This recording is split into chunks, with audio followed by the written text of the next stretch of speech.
여러분 안녕하세요. 저는 지극히 평범한 가정에서 나고 자랐고 지금의 저 또한 스스로 지극히 평범하다고 생각하는 30대 초반 김혜진입니다. 제가 상고를 나왔고 대학 진학을 안 했거든요. 대학 진학을 일찌감치 포기해야 할 정도로 성적이 좋지 않았던 건 아니고 솔직히 대입을 목표로 했다면 서울 웬만한 대학에 들어갈 수는 있었을 거예요. 그렇지만 딱히 대학 졸업장에 대한 비전이 없었고 대학 생활에 대한 동경도 없었기 때문에 그냥 빨리 고등학교 졸업하고 취업해서 돈이나 벌고 싶다는 생각에 선택한 거였어요.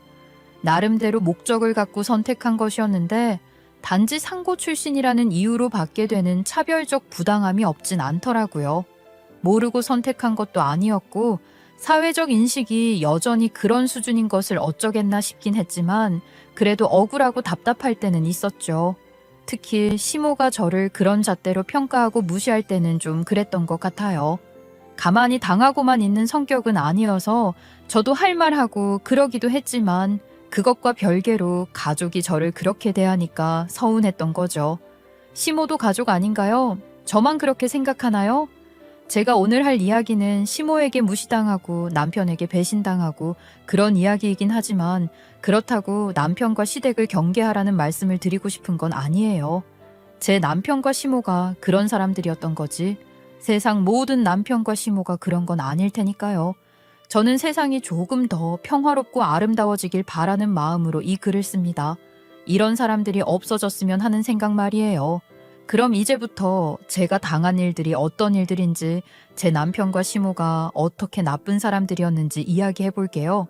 말씀드렸듯이 저는 뚜렷한 목표의식을 갖고 상고에 진학했고 성적도 괜찮은 편이었기 때문에 고등학교를 졸업하기도 전에 학교에서 연결해준 취업이 결정됐어요. 공장이 딸린 생산 직종의 작은 회사였는데 신입일 때부터 빠릿빠릿하게 일 잘한다는 소리를 들었고 똑순이라고 다들 알아줬답니다. 그런데 그놈의 대학 졸업장이 없어서인지 10년을 일해도 대리에서 진급이 안 됐어요. 상고 출신의 여자인 것도 핸디캡으로 작용했다고 생각해요. 이건 저 혼자만의 생각이 아니라 저와 비슷한 상황의 선배들도 다 같은 이야기를 하더라고요. 치사하지만 어쩔 도리가 없었고 개선의 여지도 희박하다는 것이 더 갑갑하게 느껴졌던 것 같아요. 그나마 그 회사에서 제가 얻은 거라면 거기서 남편을 만났다는 거예요. 남편은 대학을 졸업한 사람이었고 저보다 입사가 훨씬 늦었음에도 불구하고 벌써 과장을 단 사람이었어요. 연애할 때 남편은 저를 자기 엄마가 하는 국밥집에 몇 번 데려갔었는데요. 국밥집이 규모는 작아도 맛있긴 하더라고요. 국밥이 너무 맛있다면서 인사를 드렸었는데 눈치가 저를 탐탁찮아 하는 것 같았죠. 처음부터 그랬는데 두 번째인지 세 번째 갔을 땐 아예 대놓고 말씀을 하시더라고요. 아유, 학교 다닐 때 공부 좀 잘하지 그랬니? 내 아들이 상고 나온 여자친구를 데려올 줄은 꿈에도 몰랐다. 상고가 뭐야? 아유, 속상해서 정말. 에이, 엄마도 참 그게 뭐가 어떻다고 그래요. 요즘 세상에 능력만 좋으면 되지. 혜진이가 회사에서 일 잘하는 똑순이로 엄청 유명해. 얼마나 능력자인데. 엄마 나이지도 못하면서 괜히 그래. 그럼 뭐하냐? 일 잘한다며 일이나 더 시켜 먹겠지. 상고 졸업하고 바로 입사해서 아직도 대리라고 하지 않았냐? 우리 아들 봐라. 벌써 과장 됐잖니. 회사에서도 상고 출신을 그렇게 생각하는 거야. 내 말이 어디 틀린 데가 있으면 말해봐라. 아, 나도 할 건 다 알아. 왜 이래? 그렇게 아주 정곡을 찔러 말씀하시더라고요. 제가 느끼기에 시모도 옛날 분이시니까 옛날 상고, 여상, 공순이 그런 이미지로 생각하시는 것 같았는데 어쩌겠어요. 제가 그 생각을 고쳐먹게 해드릴 수도 없는 건데 말이에요. 사실 시모만 그랬던 것도 아니에요. 명절날 친척들 모이면 항상 작은 엄마가 저희 엄마한테 제가 상고 나온 걸 걸고 넘어지면서 은근히 약 올리고 그랬거든요. 우리 친척들도 그러는데 시모가 그러는 건 당연하다 싶기도 했고 이미 그런 말에 면역이 되어 있던 터라 크게 상처받지도 않았어요. 그렇지만 그런 얘기를 듣고도 바보처럼 가만히 있을 수는 없었으니까 웃으며 이렇게 대답을 했던 것 같아요. 네, 맞는 말씀이세요. 그렇지만 저는 목표가 있어서 상고 진학을 선택한 거고 그 목표를 달성했기 때문에 제 선택을 후회한 적이 없어요. 그 선택으로 얻는 게 있는 만큼 잃는 것도 있다고 생각할 뿐이랍니다. 회사 처우는 사실 저도 좀 억울해요. 저희 회사랑 다르게 학벌에 대해 많이 깨어있는 회사들이 많아지고 있으니까 더 아쉬운 거죠. 시모가 그렇게 저를 못마땅해 했지만 그렇다고 결혼을 심하게 반대하진 않았어요. 시부는 돌아가셨고 시모가 아들인 남편에게 의지를 많이 하는 것 같았는데 남편 뜻이 워낙 확고하니 남편과 껄끄러워지는 건 겁나는 모양이더라고요. 느낌이 그랬어요. 그래서 큰 잡음 없이 저는 결혼할 수 있었습니다. 결혼하면서 10년 다닌 회사를 그만뒀어요.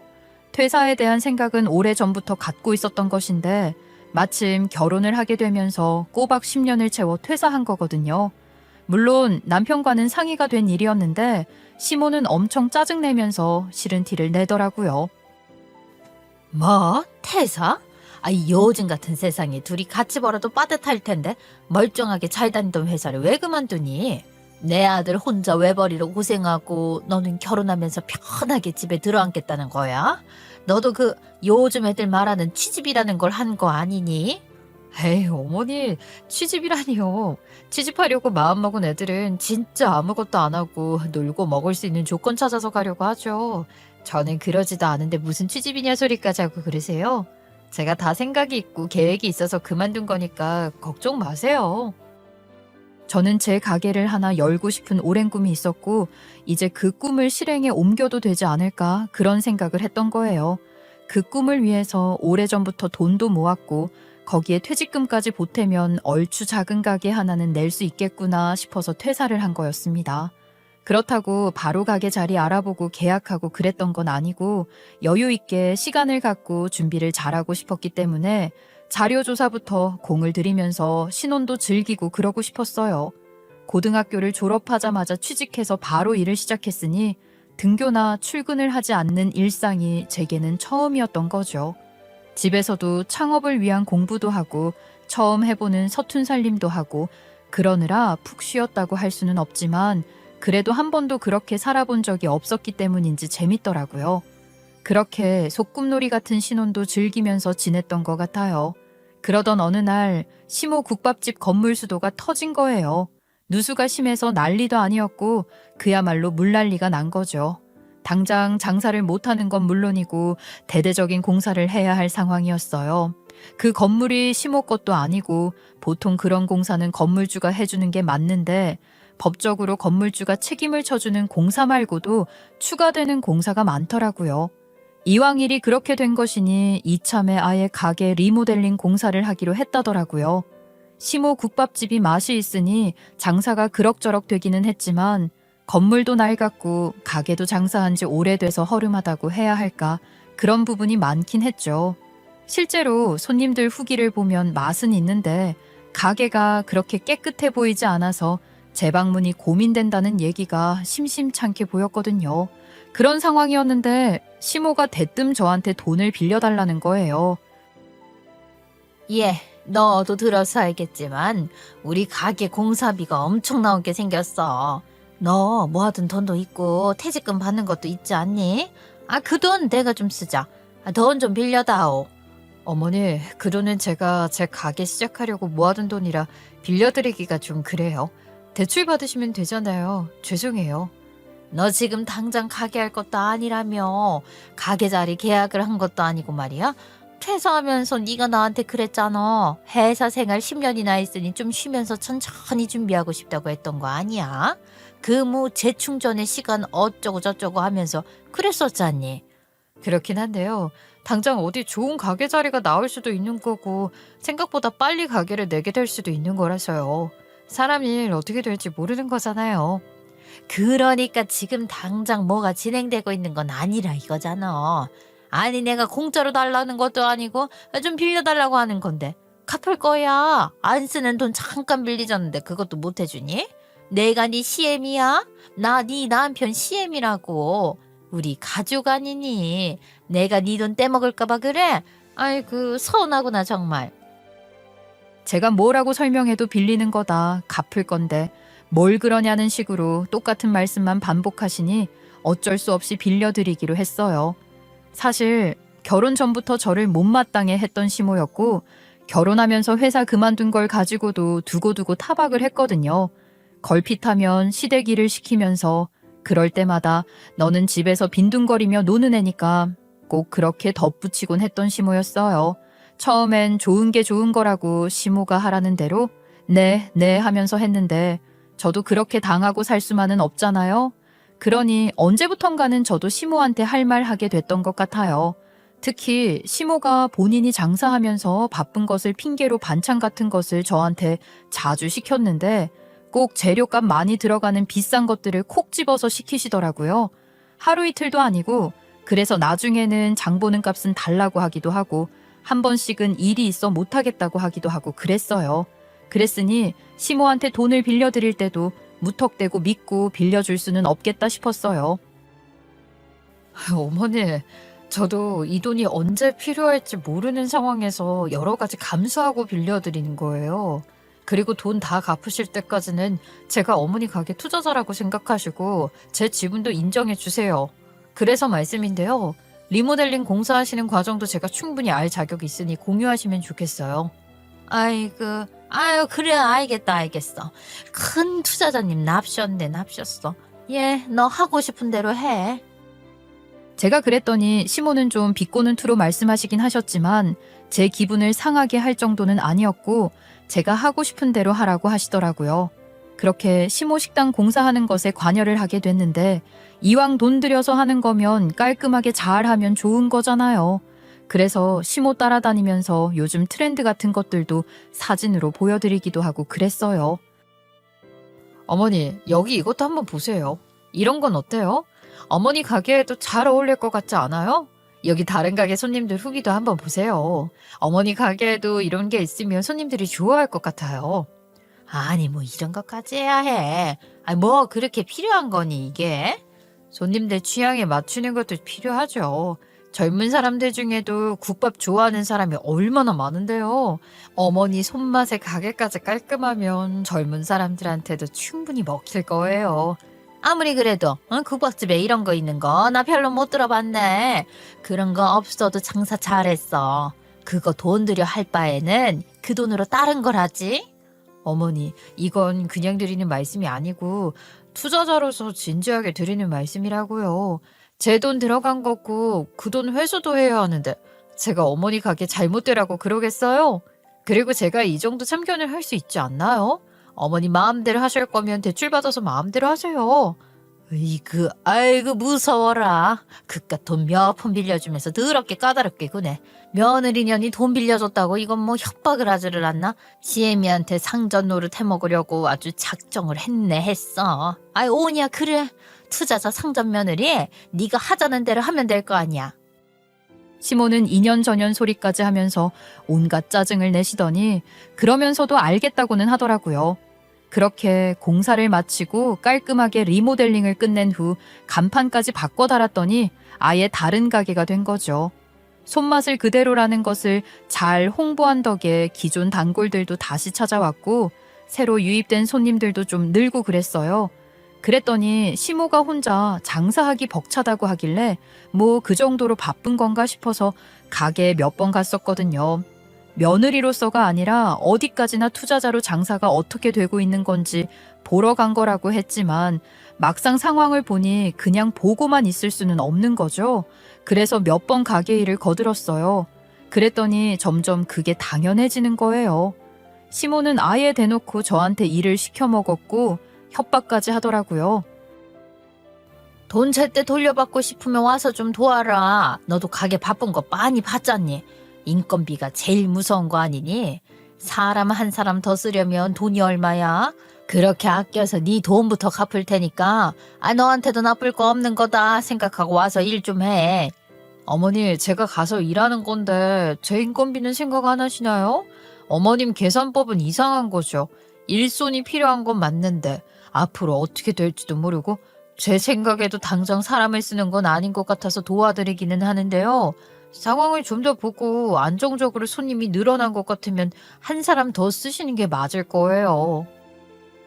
저의 노동력은 당연한 것으로 생각하고 인건비는 계산에 넣지도 않는 시모의 계산법이 어이가 없었지만 일단 장사가 잘 되고 있었으니 물 들어올 때 노 젓자는 생각으로 나가서 도왔고 손님들 응대도 즐거운 마음으로 했어요.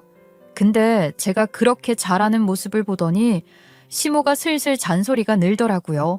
게다가 손님 많고 바빠서 예민할 때는 저한테 빨리빨리 좀 하라며 성질까지 내는 거 있죠? 그건 못 참죠. 그래서 제가 그랬어요. 제가 지금 좋은 마음으로 어머니 돕고자 나와 있는 건데 이런 식으로 하시면 어쩌자는 거예요? 막말로 제가 지금 월급도 안 받고 일하는 거잖아요. 당장 월급을 주시는 것도 아니고 그럼 제 돈 갚을 때 월급까지 쳐서 갚으실 거예요? 그렇게는 못하지. 월급은 무슨 월급이야. 내가 네 월급을 왜 주니? 며느리가 시어머니 일 돕는 게 당연한 거지. 무슨 월급 같은 소리를 하는 거야. 어이없게. 얘, 우리 집에서 놀고 먹는 거 너 하나야. 팽팽 놀면서 바쁜 시어머니 일 좀 돕는 게 당연한 거?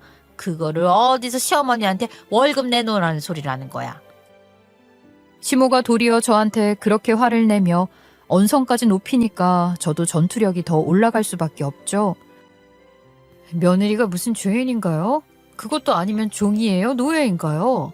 며느리는 그렇게 함부로 부려먹어도 된다는 법이라도 있어요? 그런 거 없잖아요. 며느리라는 이유만으로 그럴 수는 없는 거죠. 제가 여기 나와서 이런 소리까지 들어가며 고생해서 일해야 할 이유가 없어요. 어머니한테는 그런 권리가 없고 저한테도 그런 의무는 없는 거라고요. 그렇게 말하고는 앞치마 벗어 던지고 나와버렸어요. 그리고 며칠 가게에도 아예 안 나갔거든요. 그랬더니 시모가 전화를 해 마지못해 사과 비슷한 걸 하더라고요. 얘, 넌 그러고 나가서는 며칠째 전화 한 통도 없이 그러고 있니? 궁금하지도 않아.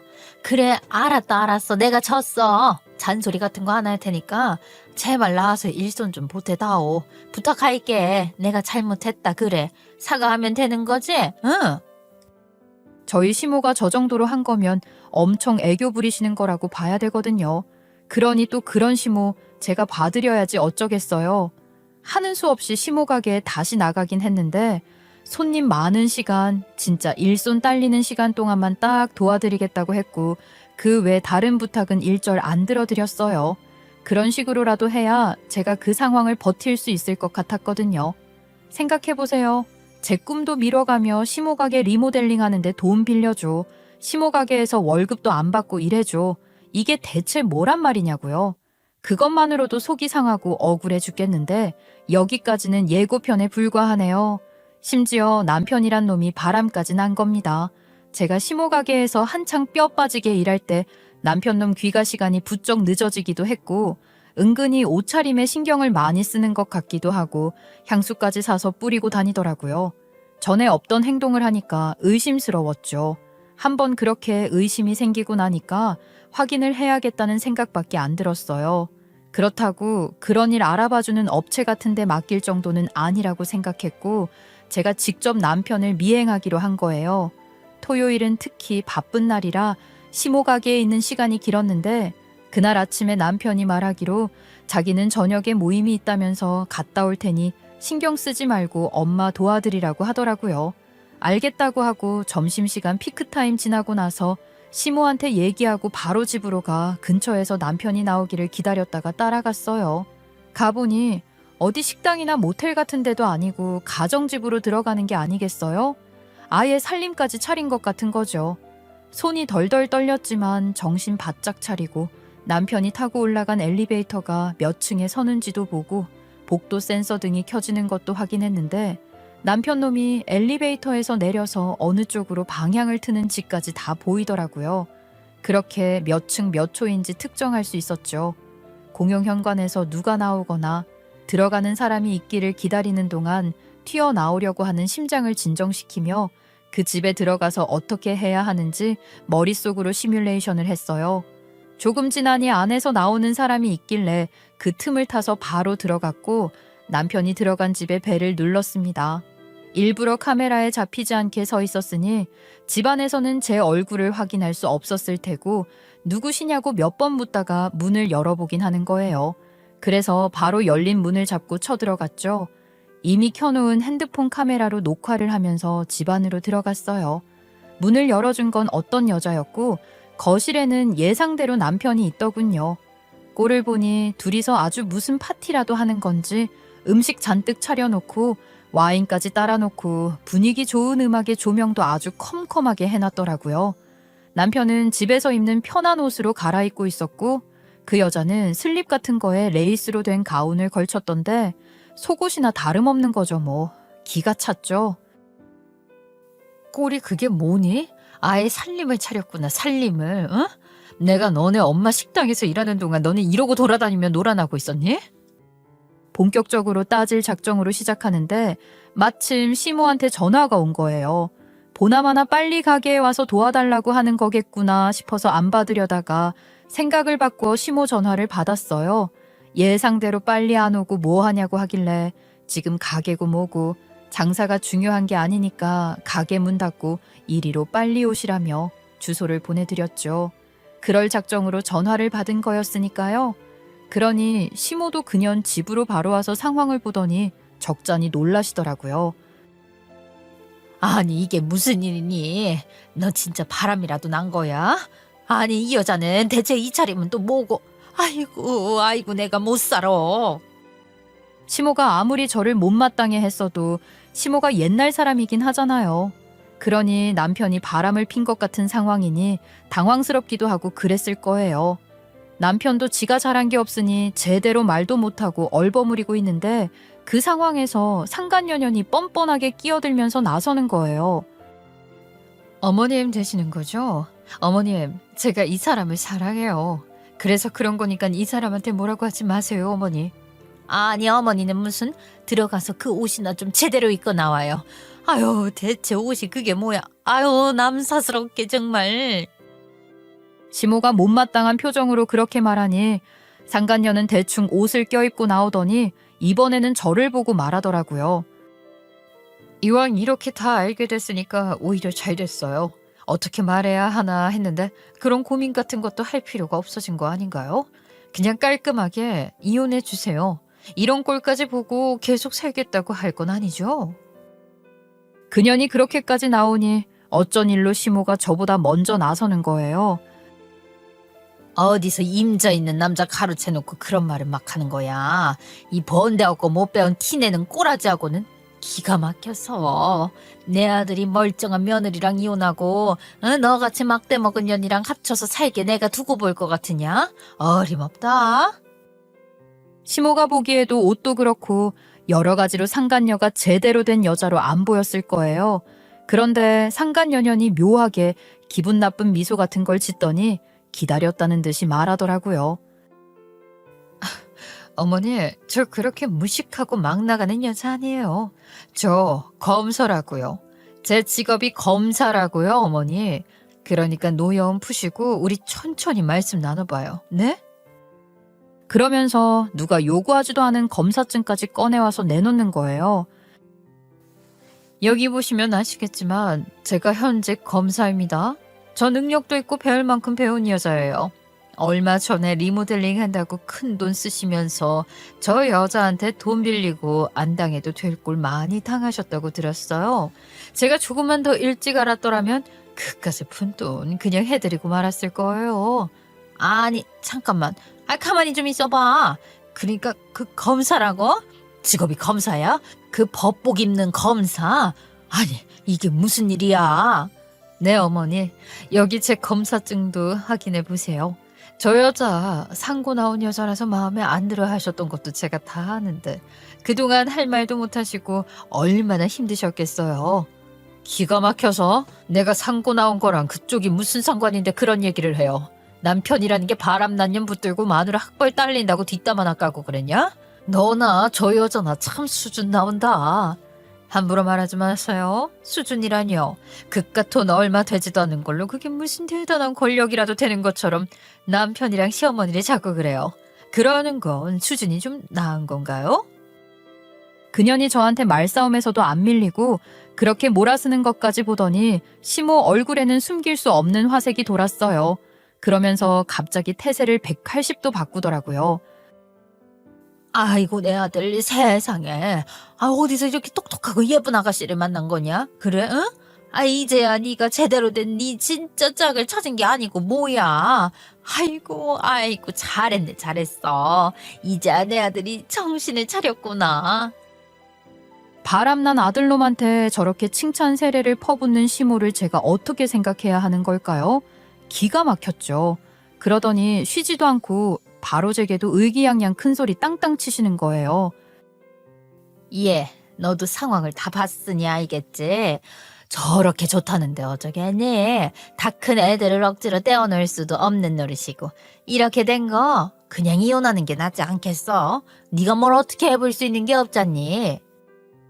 남편이 바람을 핀 상황에서 시모까지 남편과 상간녀 편을 들고 나서니 저는 그야말로 분통이 터져서 팔짝 뛸 지경이었어요. 어디 그 검사증 다시 내놔봐. 현직 검사가 불륜이나 저지르고 이래도 되는 거야?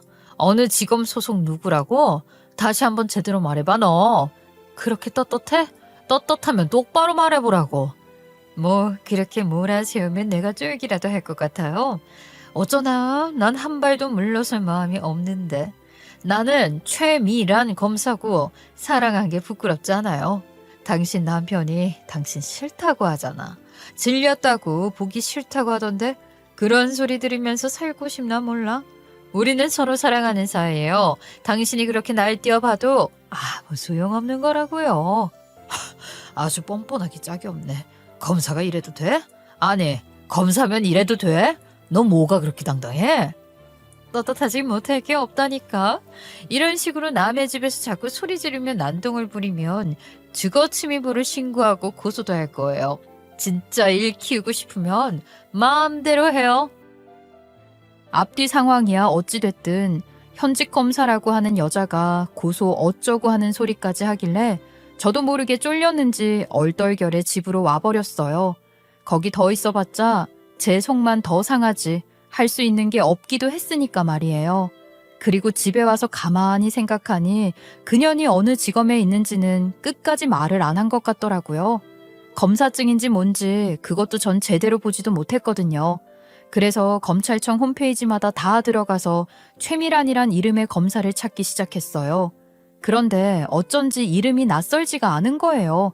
분명 어디선가 들어본 이름 같더라고요.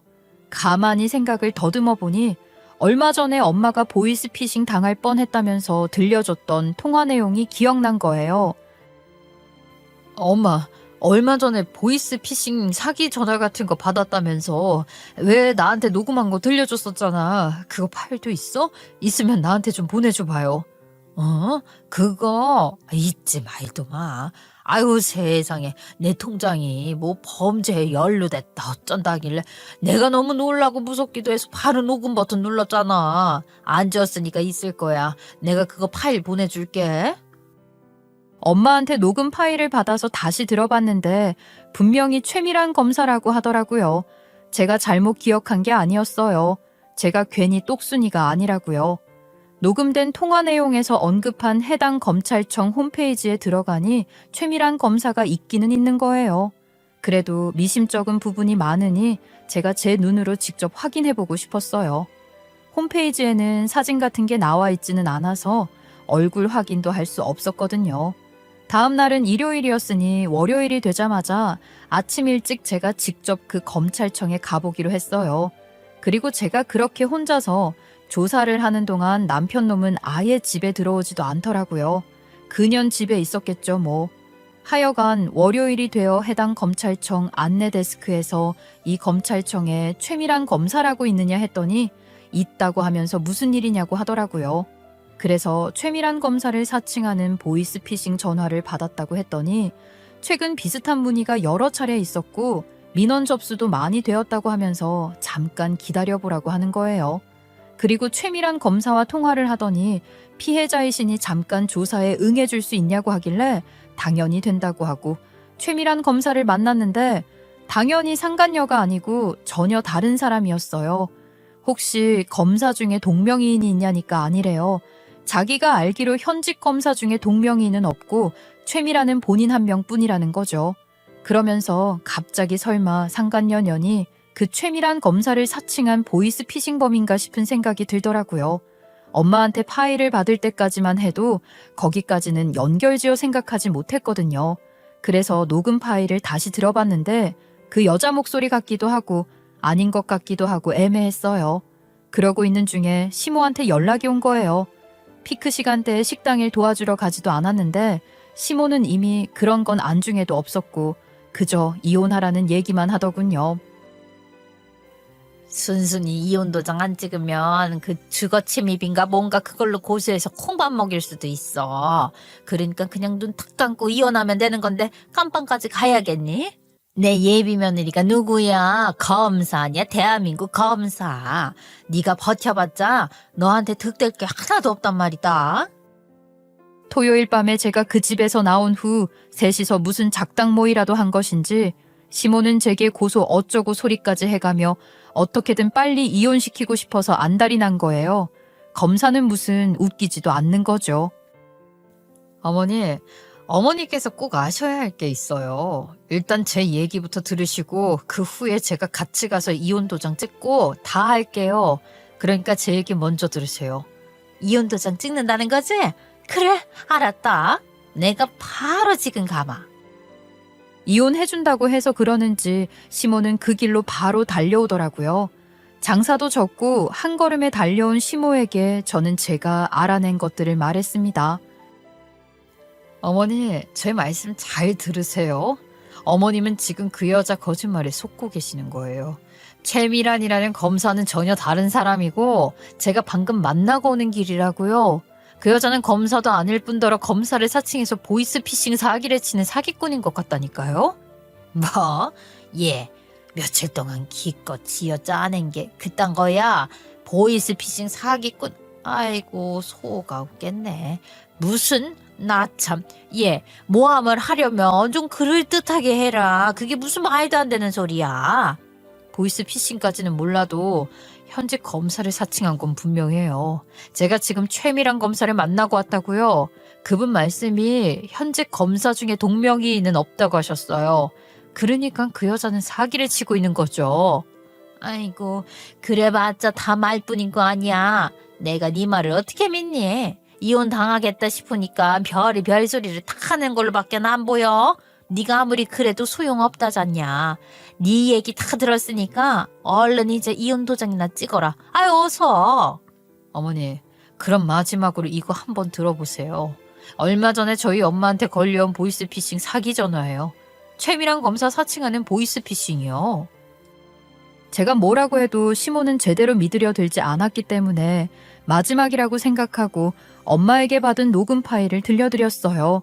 그랬더니 시모가 놀라 자빠지는 거 있죠? 야, 아니, 이게 뭐야? 걔랑 목소리가 똑같아. 정말 똑같아. 이건 걔 목소리가 맞아. 이게 대체 어떻게 된 일이야? 이걸 정말 너희 어머니가 녹음하신 게 맞아? 하긴 시모는 저보다 그년이랑 얘기를 더 많이 했을 테니 바로 알아들으시는 것 같더라고요. 이틀 동안 어지간히 많은 얘기를 했나 보죠.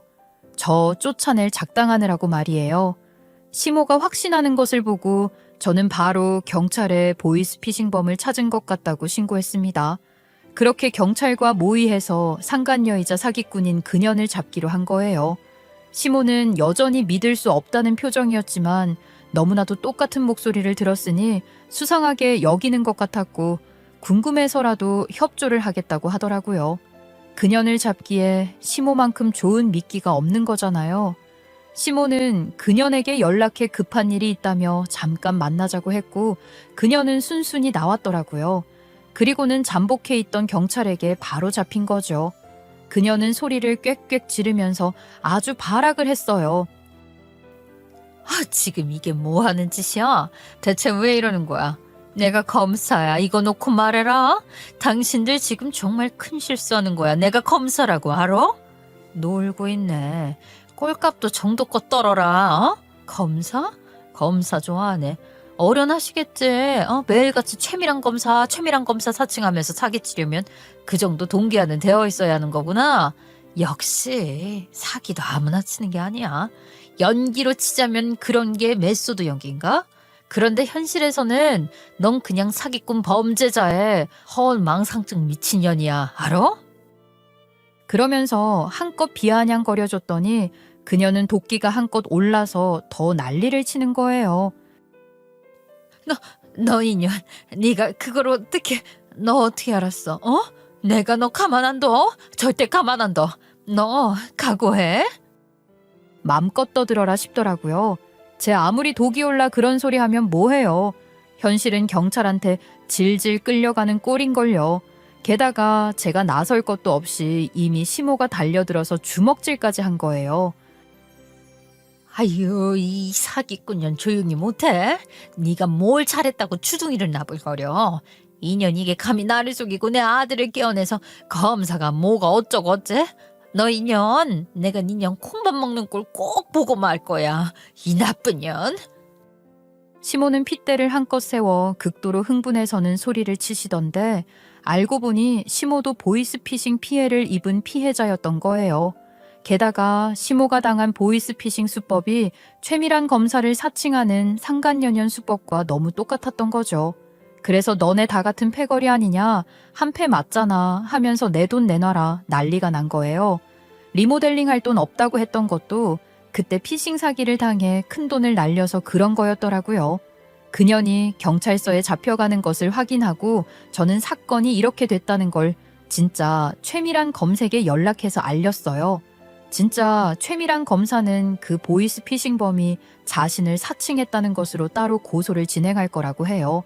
그동안 보이스피싱범 사칭 때문에 진짜 최미란 검사도 스트레스가 장난 아니었을 테니 그럴 만도 하죠. 다만 사건 당사자이기 때문에 최미란 검사가 담당 검사가 될 수는 없다고 하네요. 상황이 그렇게 됐으니 남편은 집에 들어와서 제게 싹싹 빌면서 헛소리를 늘어놓기 시작하더라고요. 여보, 자기야, 난 정말 억울해. 따지고 보면 나도 피해자야. 그것들이 작정하고 보이스피싱 사기를 하는 것들이니 얼마나 치밀했겠어. 현재 검사도 자칫하면 속아 넘어갈 정도로 그것들 수법이 나날이 정교해진다고 하잖아. 문서 같은 것도 위조해서 그런 것도 막 보여주고 그러더라고. 그러니까 난 꼼짝없이 속아 넘어간 거야. 작정하고 사기를 치려고 판 다 짜놓은 거에 나도 당한 거라고. 나도 억울해, 여보야. 어이가 없네. 지금 어디서 피해자 코스프레를 하니? 그 여자가 검사인 거랑 네가 바람난 게 무슨 상관이라고 이래. 현직 검사랑은 바람나도 된다고 누가 그러는데 그게 무슨 참작 사유라도 되는 것처럼 이러는 게 이게 말이 되냐? 오히려 검사라는 말에 깜빡 넘어가서 조강지쳐 바로 내팽개친 거니 더 나쁜 거고 찌질한 거 아니니? 아니, 그게 아니라 그 여자가 그런 식으로 사기를 치면서 달려드니까 나도 모르게 어영부영하다가 실수를 했다는 거야. 내가 잘못했어, 여보. 나 한 번만 봐줘, 어? 검사라고 하니까 정신이 못 차리겠던 모양이지? 검사가 그렇게 좋았니? 네가 법 쪽에 그렇게 관심이 많은 줄 몰랐네. 나한테 이혼 소송 당해서 그 좋아하는 법 쪽에 법원 출입 실컷 하게 해줄게. 어디 기대 한번 해봐. 제가 당당하게 이혼 소송을 할 수 있었던 데는 나름 증거들을 확보하고 있었기 때문이에요. 무슨 증거냐고요? 우선 그날 그년 집에 쳐들어가면서 핸드폰으로 촬영을 했다고 했잖아요. 시모 전화를 받은 후에도 저는 다시 촬영 모드로 카메라를 돌리고 있었어요. 혹시 이혼하는 과정에서 제게 유리한 증거가 될 수 있지 않을까 생각했거든요. 그 영상에도 남편과 시모가 바람까지 핀 입장에서 제게 당당하게 이혼을 요구하는 모습들이 다 촬영되어 있었고, 이후로 시모가 제게 전화해 주거침입으로 고소 어쩌고 헛소리까지 해가면서 이혼을 종용했던 통화도 다 녹음해놨었어요. 그리고 그날 집으로 오자마자 바로 흥신소에 전화해 증거 수집 의뢰도 했었죠. 이미 제가 장소랑 사람을 특정해준 상황이라 그런지 생각보다 비용도 안 비싸더라고요. 그렇게 제게는 유리한 조건으로 이혼할 수 있는 증거들이 있었으니 당당하게 소송을 시작할 수 있었던 거예요. 물론 상간녀 소송도 진행했죠. 이혼 선언 후 남편은 시모와 함께 시댁에서 지내고 있었기 때문에 소장도 시댁으로 보냈고, 남편은 소장을 받더니 이번엔 시모랑 같이 찾아와서는 싹싹 빌더라고요. 내가 정말이지 미쳐가지고 잠깐 정신이 나갔었어. 그년이 작정하고 달려들어서 정신을 차려보니까 그렇게 되어 있었던 것 같아. 너같이 착하고 똑똑한 와이프를 두고 아유 내가 미쳤던 거지. 딱 한 번 실수한 거라 생각하고 용서해 주라. 아니 왜 자꾸 똑같은 말을 반복하게 만들어? 뭐 지금 이런 식으로 나 괴롭히는 거야? 말했잖아. 네가 뭐라고 해도 소용없다니까. 내가 너랑 살기가 싫은데 어쩔 거야? 방법 있어? 네가 그 여자한테 그랬다며. 나한테 질렸다고. 지긋지긋해서 얼굴도 보기 싫다고 했다며. 그러니까 내 맘 잘 알겠네. 지금 내 마음이 딱 그러니까 헛꿈 꾸지 말라고. 자기야 그러지 말고 한 번만 생각해줘. 나 정말 반성 많이 하고 있거든. 다시는 이런 일 없을 거야. 평생 다시는 한눈 안 팔고 너만 위해서 살 거야. 나 한 번만 믿어봐. 글쎄 그딴 거 필요 없다고. 내가 네 꼴을 보기가 싫다는데 무슨 평생 한눈 안 팔고 나만 위해 산다 소리를 하는 거야? 야 그건 공포영화지. 나 너 다시는 안 보고 싶다고 몇 번을 더 말해야 하냐? 그래 맞아. 저놈 저건 너 혼나야 해. 아주 정신이 번쩍 들게 더 모질게 해라. 아유 내가 저놈 때문에 정말 아이고 애미야 너같이 똑부러지고 착실한 며느리가 세상에 어디 있겠니. 내가 이번 참에 내 며느리가 최고라는 걸 내가 다시 한번 깨달았지 뭐니. 그렇게 무턱대고 칭찬하면 그게 제 귀에 제대로 들릴 거라고 생각하세요? 제가 상고 나온 거 같고 처음부터 마음에 안 들어 하셔놓고는 무슨? 그리고 바로 며칠 전까지만 해도 저한테 어머님 아들이랑 어울리지 않는 짝이었다고 하면서 이혼하라고 하셨어요. 근데 하루아침에 그렇게 말을 바꾸셔요? 아유 말을 바꾸는 게 아니라 그간 내가 항상 내 며느리 최고라고 생각은 했지만은 쑥스러워서 내가 표현을 못한 거야. 아이 너도 알잖니. 내가 원래 성격이 좀 무뚝뚝하고 그렇다는 건 말이야. 됐고요. 저는 그렇게 말 쉽게 바꾸는 사람 제대로 안 봐요. 어른 대접해드리는 것도 딱 오늘까지니까 다시는 이런 식으로 찾아오지 마세요. 아시죠? 저 한다면 하는 사람이에요. 그렇게 둘 다 내쫓아 버렸죠. 자기들이 미쳤었던 것 같다고 끝까지 빌어보려고 하더라만 그것들을 받아주면 그거야말로 미친 짓인 거 아닌가요? 이미 있는 정, 없는 정, 오만 정 다 떨어졌고 이혼만이 답입니다. 근데 진짜 웃기는 게 뭔 줄 아세요? 그년 재판이 진행되고 있을 때 그년이 법정에서 뭐라고 하는지 궁금해서 가봤거든요. 남편이랑 시모도 궁금해서 그러는지 왔더라고요. 눈도 안 마주치고 멀찌감치 떨어져 앉아서 재판 구경이나 했죠. 근데 그 사기꾼년이 글쎄 법정에서 증언을 하면서 이러는 거예요. 저는 파렴치한 사기꾼이 아닙니다. 한 남자를 진심으로 사랑한 평범할 줄도 아는 평범한 여자예요.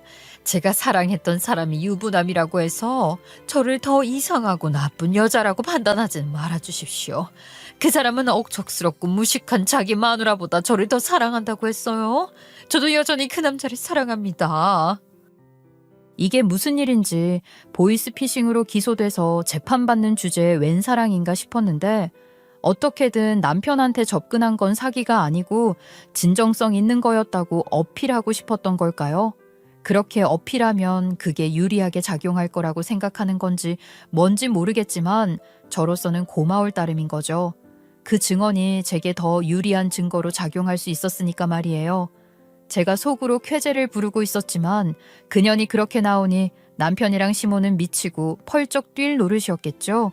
게다가 현장에 저도 있었고 그 여자가 하는 말들을 저도 들었으니까 더 그랬을 거예요. 아닙니다. 저 여자가 지금 거짓말을 하는 겁니다. 저도 저 여자한테 속았어요. 저 여자는 저한테도 사기를 쳤다니까요. 그러니까 저 여자가 하는 말은 다 가짜예요, 가짜. 맞아요. 내가 증인입니다. 전현 아니 저 여자가 제 아들한테 사기를 쳤어요. 그러니까 방금 저 여자가 한 말들을 다 지워주세요. 그거 뭐 기록하고 그러는 거 있잖아요. 거기서 빼달라고요. 지워요서. 야, 너 누구 인생 조지려고 그딴 소리를 법정에서 해, 이 미친년이. 어디서 누굴 이용하려고 하는 거야? 야, 이 사기꾼년아. 둘이 아주 법정에서 소리 지르고 삿대질하고 난동 피우더라고요. 그러다가 결국 방청인 참관 자격도 박탈당하고 쫓겨나더라고요. 그런 데서 마주치는 것도 짜증났는데 꽃이다 싶었죠. 게다가 저한테 유리한 증거도 확보했으니 여러모로 소득이 많았던 날이네요. 보이스피싱범, 그러니까 전기통신금융사기범인 그녀는 통신사기 피해 환급법에 따라 유기징역을 살거나 범죄 수익금의 4배가 넘는 벌금을 내야 한다는 판결을 받았어요. 그녀는 자기가 우두머리가 아니라 진짜 우두머리는 자기도 누군지 모른다며 범죄 수익금에서 지가 받은 배당금은 얼마 되지도 않는다고 억울하다고 했지만 그래봤자 누가 믿겠어요. 보이스피싱이라는 게 조직적인 것이니 그년이 아는 선에서 수사에 협조를 한다면 어느 정도 참작을 해주겠다고 하는데도 별다른 정보를 내놓지 못하는 걸 보면 그녀는 정말 아는 것도 별로 없는 조물애기일지도 모를 일이죠. 그런데 그년이 건든 사람은 진짜 검사잖아요. 검색을 해볼 수도 있고 하니까 확실하게 하려고 진짜 검사를 사칭한 거겠지만 무리수 둔 거죠. 진짜 최밀한 검사에게 듣자 하나 그녀는 조직적으로 움직이고 있는 게 분명하다고 해요. 진짜 검사를 사칭하는 보이스피싱범이 요즘 꽤 많다는 거죠. 사건 당사자인 최밀한 검사가 직접 사건을 맡지는 않았지만 해당 사건을 맡은 검사도 최밀한 검사의 친한 동료이니 그것들을 확실하게 찾아내서 소탕할 거라고 한대요. 어쨌거나 그녀는 일단 실형은 확정된 상태인 거고요. 당연한 거지만 감옥살이를 하든 말든 저한테 상간녀 위자료는 줘야 하고 말이에요. 그런 나쁜 년 하나 잡혀 들어간 것만으로도 우리나라가 좀 깨끗해진 것 같다고 할까요? 그런 기분이 드네요. 이혼 소송이요? 그것도 물론 제가 원하던 대로 됐어요. 위자료와 재산 분할 다 제대로 받게 됐습니다. 결혼 후 제가 직장 생활을 하지 않았지만 충실하게 가정 생활을 했고 시모의 가게 일까지 도우며 도리를 다했으니 충분한 권리를 인정받은 거죠. 물론 시모는 리모델링 한다고 제게 빌려간 그 돈도 갚아야 해요. 위자료들의 시모한테 빌려준 돈까지 받으면 처음 생각했던 곳보다 제 가게를 조금 더 좋은 조건으로 시작할 수 있게 될 것 같아요. 평수를 늘리거나 입지 조건이 더 좋은 곳을 선택할 수도 있고 그만큼 옵션이 많아진 거죠. 근데 일단은 좀 쉬면서 천천히 생각하려고 해요. 그동안 너무 바쁘게 살았고 이혼하는 과정에서도 너무 에너지를 많이 썼거든요. 쉬는 동안 여행도 다니면서 정말 재충전 제대로 하고 싶네요. 이번에는 부모님 모시고 여행을 갈까 생각 중이에요. 엄마 아빠도 저 때문에 마음고생 하셨으니까 이참에 여행이라도 가서 우리 가족 단합대회하고 오면 좋겠다 싶어요. 또 여행만큼 좋은 영감의 원천이 없으니 제 사업에도 좋은 영향이 되리라 기대한답니다. 이제 진짜 제 꿈을 이루면서 살아갈 준비를 할 거예요. 여기까지 제 이야기 들어주셔서 너무 감사드리고요. 여러분들도 모두 꿈을 이루는 삶 사시길 기도할게요. 감사합니다.